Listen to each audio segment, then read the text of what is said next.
Welcome. I'm kind of excited to show you today's little project. It's a panel on a chair. Not all chairs are paneled like this is. That means a separate panel. Most of the times they're upholstered and you have to do it in a traditional way. I'm going to show you a little bit of a non-traditional way of closing up a panel. It's really advantageous if you're going to be, this is going to have double piping that's going to go on it. And I'll tell you that most people I think would probably upholster this with, and then they would have to trim it up later. I don't do any trimming on this chair whatsoever. I fold it, and if you're a little bit more advanced, I think you can do this. Otherwise, you want to stick to the other videos that you've seen me with the pin tacking, and we are going to be doing some pin tacking on this, but I'm going to be folding and pin tacking. That's the difference. It's a little bit more skillful, but it saves you a tremendous amount of time trimming, and also it's really neat. It's neater than going back and trimming and having all the threads there and then you're double piping. It's a little harder to hide all that. Having a nice fold, and now it depends on the fabric, the weight of the fabric too. This isn't a heavy fabric. On a heavier fabric you may not be able to do this, so you have to judge with the fabric that you have. But I'm going to show you. I'm going to turn this over and I'll show you how to do this. So the difference with this arm is this is a separate paneled arm. So it's not tacked underneath, it's not a rollover or anything like that. So we can do this. So what I'm going to do is I'm going to do the top. I'm going to put it up at the top first. I'm just going to get a couple of pin staples. Now for all those using tacks, that's fine. You just put a tack in. If you see the other videos, you know that it's just a temporary tack. When I say pin tack or pin staple, it's temporary. You know it's going to be coming up. The only thing you need for this is your gun and pretty much your scissors and your side cutter. Okay? So I just got a couple of pin staples. I'll probably put 4 all together. I'm turning the gun, you can see. Right? Get a little one up there too, maybe at the corner. Put my chair over.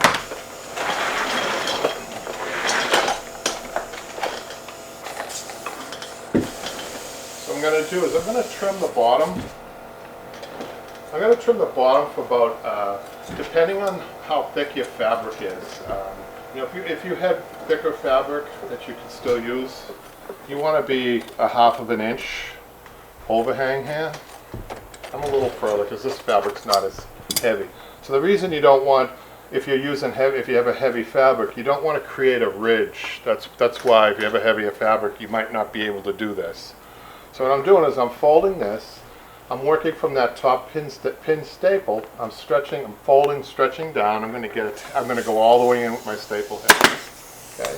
Then I'm going to come to the end, not all the way to the corner, but to the end here. Just going to tuck this up in here and get another staple all the way in. Then I'm going to come forward, making sure that I'm opposite that staple.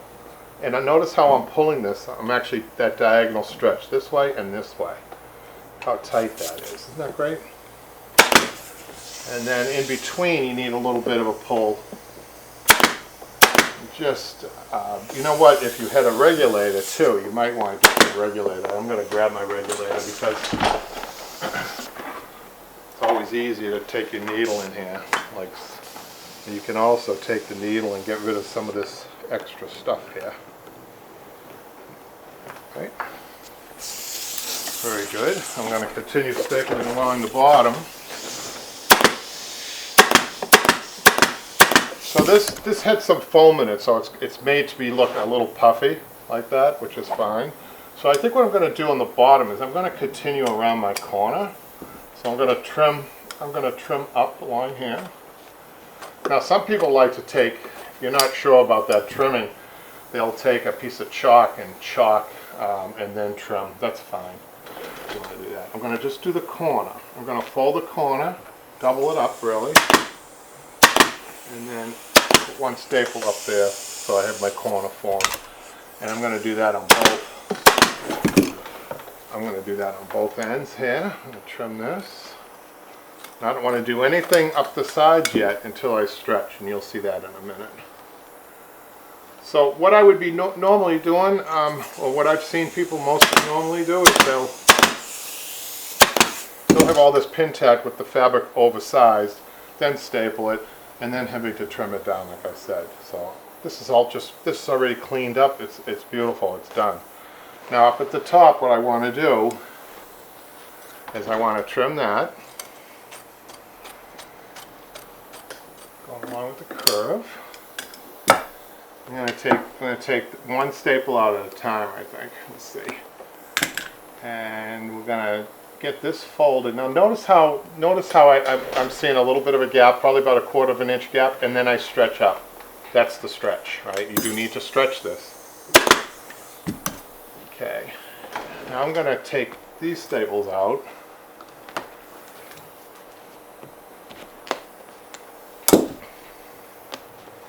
And then I'm going to fold it. Watch what I do. I'm about a 1/4 of an inch away from the top, and then I pull it up. That's my stretch. And then in between I'm stretching. So I'm doing it with my thumb. I want to show you. Now when you get to this point, you need to make a couple of cuts down here to ease up the curve a little bit. And you don't want to go too far with this. You only want to go a little bit above the finished wood with that. And now look how easy that is around the curve. So just because you see a curve doesn't mean you have to do it the traditional way. You do need those little cuts though. So what I'm going to do is follow up to the point up here. It's probably the trickiest part of the whole thing here. So sometimes you have to cut it down just a little bit more, which I did, and I'm going to fold that right up at the point. And I'm happy with that. Double piping will cover up any irregularities underneath that. And then I am going to continue pretty much do this. I'm going to give it a little bit of a fold back this way and then a stretch to meet where I'm going to be stapling. Hey, please don't forget to subscribe if you like what you're seeing on this. We really do that. That's what encourages us to do more videos. So if you haven't already and you've been enjoying the videos, please, by all means, subscribe. That's how we know, you all know this already, I'm sure. That's how we know that we're successful on YouTube, is how many subscribers we have. I'm sure you guys know that, but I always have to keep reminding myself of that. So again, I need to cut this. I'm almost done. I need to make my little cuts over here.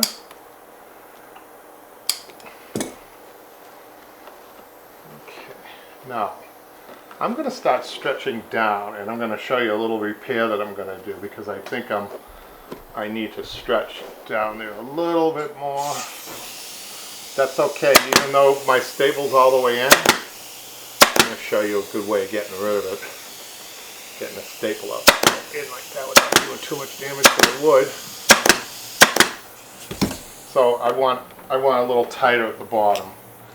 Okay, so what I'm going to do is very carefully try to go underneath the fabric without ripping it, and twisting and trying not to do what I just did. I'll have to touch that up. Trying not to use the wood as leverage either. So I'm trying to go up this way instead of this way. And then I'm going to take these out. So if you're not sure, if you want, you could have started out with the pin stapling down here too, and you wouldn't have had to do what I just had to do. Because you'd be taking the staples out and pulling it down. But I had to do a quick repair job. So what that means is I have to fold it up like so, and then fold this, tuck this, so I tightened it up. I got a nice corner, I like that. Yeah, I like that. Ran out of staples, would you know? It always seems to happen when you're just about done, you run out of staples. And I'm done. So that's a beautiful paneled arm that's going to have the double piping now that goes around it. And the double piping is going to nestle right nicely against the wood, and also, because this is a little puffed out, it's going to really nestle in there nice. So I hope that, I think that's a great tip for people. I think that would save you so much time if you have a chair like this to do it like I just did. So thanks. Thanks for tuning in. I'll see you the next time.